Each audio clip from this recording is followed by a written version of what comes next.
बिस्मिल्लाहिर्रहमानिर्रहीम। अस्सलामुअलैकुम नाज़रीन कराम, नई वीडियो में आपको खुश आमदीद कहते हैं। अल्लाह ताला ने जावेद चौधरी के मुंह से सच निकलवाना था, निकलवा दिया।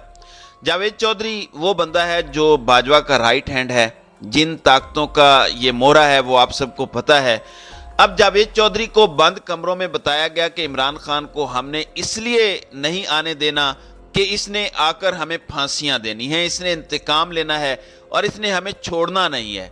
ये बात इमरान खान ऑलरेडी अपनी तकरीर में कर चुके हैं। अब जावेद चौधरी के मुंह से वो बात निकल गई है। साथ ही साथ उन्होंने इमरान खान पर तनकीद भी की है।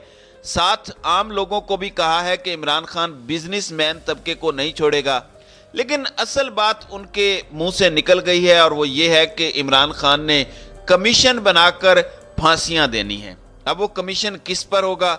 अमरीकी साइफर पर होगा। इमरान खान ऑलरेडी कह चुके हैं कि बाजवा ने जो रूस के हवाले से तकरीर की या सियासत के हवाले से तकरीर की, इस पर उसका कोर्ट मार्शल होना चाहिए। फिर अरशद शरीफ को शहीद किया, फिर अपने ऊपर जो हमला हुआ वो भी है, और इसके अलावा ये सारी की सारी सूरत हाल है। अब ये मामला इतना खतरनाक होगा कि अभी से इन सब की बंद कमरों में चीखें निकल रही हैं। और आज जावेद चौधरी ने एस्टेब्लिशमेंट को भी कह दिया है कि अब आप रोक नहीं पाएंगे खान को, ना धांधली कर सकेंगे ना कुछ और होगा, और खेल ख़त्म है। क्या जावेद चौधरी ने बात की है? आपने उनकी बातों में बिटवीन द लाइन समझना है कि इसको बंद कमरों में कहा क्या गया है, फिर आपको अंदाज़ा होगा। ज़रा एंड तक ये इनकी गुफ्तगू मुलाहिजा कीजिए। पर हामिद मीर साहब, आपके ख्याल में ये कल अदालत से, सुप्रीम कोर्ट से फैसला आया है कि इलेक्शन करवाए जाएं, तो हम ये उम्मीद कर रहे थे कि इससे अदम सियासी इस्तेहकाम से थोड़ा कमी आएगी और उससे जो है इक्तिसादी इस्तेहकाम बढ़ेगा। मगर आज ये जो बुरी खबरें आई हैं कि 19 रुपये डॉलर बढ़ गया है और सूद जो है वो 17 से 20% हो गया है, तो ये कोई वो हमारी जो तौक़्क़ात पूरी नहीं होती। आपको लगता है कि अब ये रुकावटें जो इलेक्शन होने की थी सूबाई असम्बली की 2 की, वो ख़त्म हो गई हैं? आमिर साहब, ना तो मुझे पहले सूबाई असम्बलियों के इलेक्शन की उम्मीद थी, ना ही अब है। और आप अभी ये कह रहे हैं कि अभी भी आपके ख्याल में इलेक्शन नहीं, ये सूबाई असम्बलियों के मौके पे होंगे? भाई, मैं ख्याल नहीं पेश किया करता। मेरा जो ख्याल है वो तो सारी दुनिया को पता है। मैं तो अब ख्याल जो है वो मेरा ये है कि आइन पे अमल दरामद होना चाहिए और सुप्रीम कोर्ट के फैसले के बाद इलेक्शन होना चाहिए। लेकिन मेरा ख्याल कुछ और है, लेकिन खबर कुछ और है। खबर यह है कि जी इलेक्शन नहीं होना। तो मेरे ख्याल में और खबर में बड़ा फर्क है। और खबर मेरी ये भी है कि जिन जजों ने ये फैसला दिया है कि इलेक्शन होना चाहिए, उनको, उनके लिए आपको और मुझे दुआ करनी चाहिए। ये तो डराने वाली बातें कर रहे हैं। कोई डराया नहीं। और क्योंकि आप एक बहुत ही मोतबर सहाफ़ी हैं और आप खबर दे रहे हैं कि ये इलेक्शन नहीं हो पाएंगे, तो ये अगर हमारे साथ शेयर कर सकें, किस किस्म की अब रुकावट आ सकती है, उसकी क्या नौयत क्या होगी? हर किस्म की रुकावट आ सकती है और हर नौयत की रुकावट आएगी। देखें आमिर साहब, जब ये जिस बेंच ने इसकी हियरिंग करनी थी ना, तो उस दिन 11:30 बजे इसकी हियरिंग शुरू होनी थी, तो मैं भी जाके बैठ गया था 11:30 बजे। तो उस दिन ही हमें समझ आ गई थी, जब 2 घंटे के बाद 1:30 बजे ये 9 की बजाय 5 जज आए, और उसके बाद फिर अगले दिन फिर जो है वो सबको पता था कि अब ये 5 में से 3-2 का फैसला आएगा। तो उसमें अब सूरत हाल ये है कि हो सकता है कि वजीर आजम साहब भी जो है वो अब असम्बली तोड़ के इलेक्शन की डेट दे के वो भी कोई राह फरार इख्तियार करना चाहते हैं। लेकिन उसका उनको फायदा कोई नहीं, क्योंकि हालात कुछ इस किस्म के हैं। सिर्फ पाकिस्तान के मामला जो हैं वो पाकिस्तान की जो अंदरूनी सूरत हाल है वो एक मसला नहीं है। आपके जो आस पास गिरदोनवा में कुछ वाकयात हो रहे हैं वो भी बड़ा मसला है। तो इसलिए ये जो आपने खुद ही कितनी लंबी तमहीद बांधी है, आपने इकोनॉमी के मामला बयान किए हैं और आप बता रहे हैं कि बड़े पाकिस्तान इक़्तिसादी हालात बड़े ख़राब हो रहे हैं, तो बुनियादी वजह तो यही बनाई जाएगी ना। अब इलेक्शन कमीशन ने तो आज यही इशारा दिया कि जी हम 2 सूबों में इलेक्शन कराने के लिए हमारी तैयारियां शुरू हो गई हैं। लेकिन फंड्स वो कहाँ से लेके आएंगे। और दूसरी बात यह है कि जो सिक्योरिटी फोर्सेज हैं उन्होंने कम से कम खैबर पख्तूनख्वा के लिए तो आपको चाहिए, तो वहां पे आईजी साहब कहते हैं जी कि मेरे पास कम से कम 57,000 अफराद की कमी है। यही चीजें हैं सारी, इसमें मुर्दमशुमारी भी आ जाएगी, बहुत सी चीजें आएंगी, लेकिन ये तो सारे एक्सक्यूजेज है ना।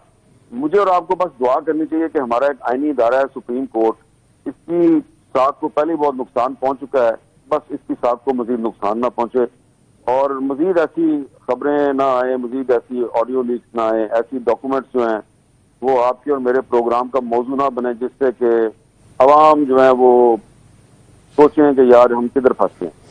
वैसे मेरी जो और तो मेरा पाकिस्तान के तमाम वकला की जो तशरीह है कि ये पैसों का मामला या सिक्योरिटी का मामला जो है, चाहे वो जो कहते हैं हेवंस में फॉल, ये सुप्रीम कोर्ट के उसकी ताकत के अंदर मौजूद है और उन्होंने अपने फैसले के अंदर भी ये कहा है और उनका इख्तियार भी है कि तमाम वो जो है किसी की जरूरत नहीं है हो सकती किसी भी इदारे की कि वो ये कहे। हाँ, ये जरूर हो सकता है कि जनाब इतनी फोर्सेस मुहैया नहीं कर सकते क्योंकि बॉर्डर की सिचुएशन ये है, कमो बेशी उसके अंदर हो सकती है, मगर इनकार नहीं हो सकता। हाँ बिल्कुल नहीं हो सकता। और मैं तो चाहता हूँ, ख्याल मेरा भी यही है, जिसका मैं बार बार इजहार कर रहा हूँ कि सुप्रीम कोर्ट जो है उसके फैसलों पे अमल दरामद होना चाहिए।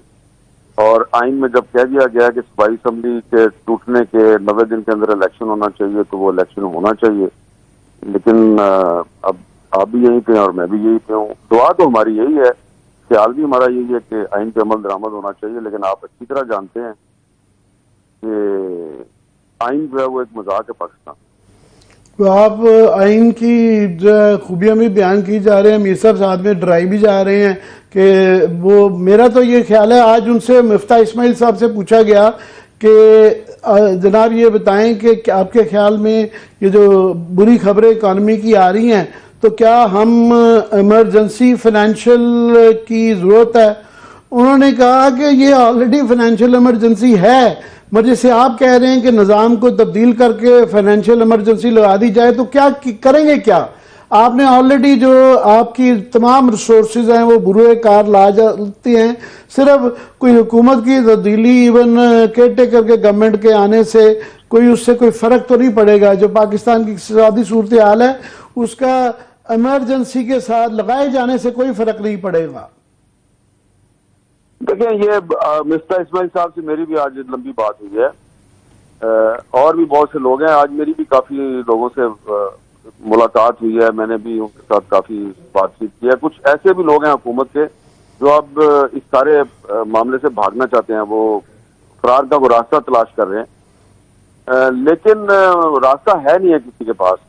देखिए, जो बहुत अहम जिम्मेदार लोग हैं वो एक सवाल पूछते हैं, काउंटर क्वेश्चन करते हैं हमसे कि जी आप बड़े आइन की बालादस्ती की बात करते हैं तो ठीक है जी हम इलेक्शन करा देते हैं, फिर क्या होगा। तो कहते हैं जी इलेक्शन होगा पंजाब में और खैबर पख्तूनख्वा में, फिर क्या होगा।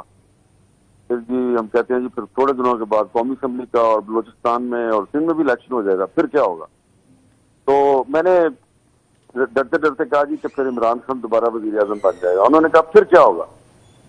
तो मैंने कहा हाँ ये एक सवाल है। उन्होंने कहा अच्छा फिर आप ये बताएं कि फिर इमरान खान जो है वो 3.5 साल तो हमने देख लिया, तो 3.5 साल में पहले वो असद उमर को लेके आया, फिर वो लेके आया हफीज शेख को, फिर हमाद अजहर को, फिर शौकत तरीन को। तो सारा फटा तो इस वक्त IMF के साथ पड़ा हुआ ना, तो फटा तो इमरान खान की हुकूमत ने शुरू किया है। तो इमरान खान अगर दोबारा आ गया तो इकॉनमी ठीक हो जाएगी। तो बस वहां पे मैं चुप कर गया। तो वो कहते हैं जी हमारे पास 2 रास्ते हैं, या तो हम पाकिस्तान बचा लें या फिर आप लोगों की आइन की बालादस्ती का नजरिया जो है उस पर अमल दरामद कर लें। तो बस उसके बाद वो भी खामोश हो गया, मैं भी खामोश हो गया। इसके आगे आप मजीद कोई सवाल ना ही करें तो बेहतर है।